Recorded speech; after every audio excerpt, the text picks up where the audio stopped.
Hola a todos. En estas cápsulas de Derecho Administrativo quiero hacer un pequeño aporte y referirme principalmente a la declaratoria del estado de excepción de emergencia social, económica y ecológica en el marco de la crisis del COVID.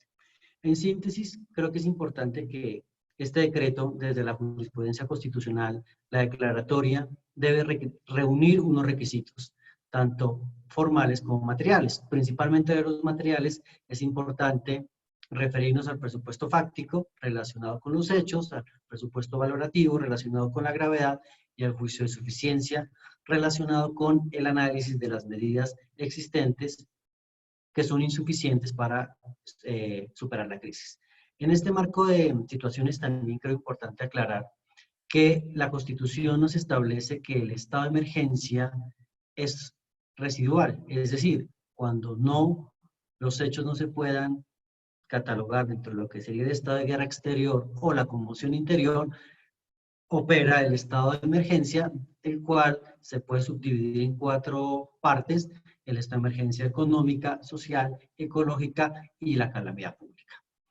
Bien, en el marco de esa situación, la pregunta que me asalta leyendo el texto del decreto 417 es el siguiente: ¿cómo enfocó el gobierno este acto? En realidad siento que va más dirigido hacia una emergencia económica que en realidad una emergencia de tipo social o emergencia en salud. Y eso me parece, digamos, interesante, a la vez problemático.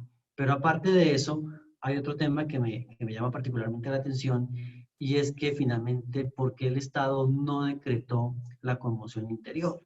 Si bien buena parte de las medidas que se van a tomar para absorber o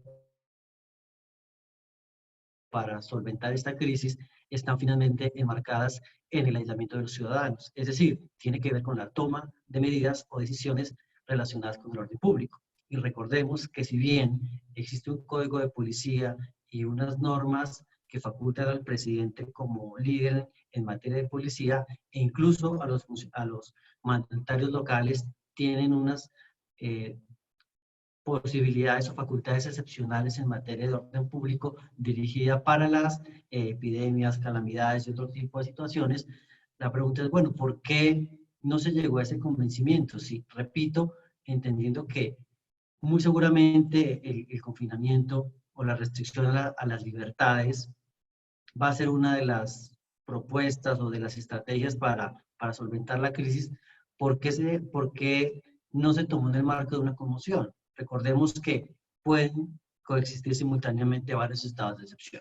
Por esta razón resulta, digamos, interesante y problemático ver que, por ejemplo, los decretos en general emitidos para la crisis, tanto los legislativos como los ordinarios, algunos tienen una fundamentación en unos y en otros. Me explico. Por ejemplo, la restricción a la locomoción de los ciudadanos por los vuelos aéreos viene en el marco del estado de emergencia.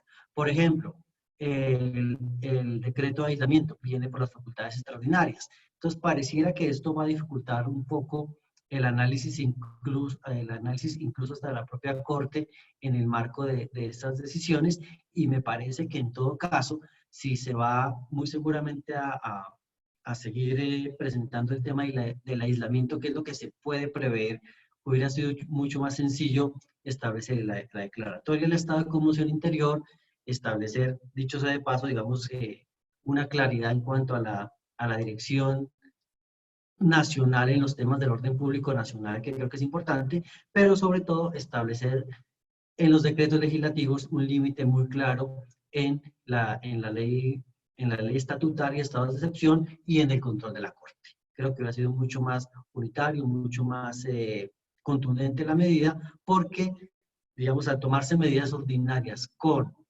las normas de policía, digamos, estando en un marco de excepcionalidad, me parece que se hubiera podido utilizar la figura y va a presentar, digamos, una desintonía entre las dos. De todas maneras, es un aspecto que muy seguramente se irá a presentar, se irá a discutir. Finalmente, estos acontecimientos, por su carácter extraordinario, intempestivo, pues de alguna manera van a presentar nuevos puntos de discusión y de conflicto. Muchas gracias.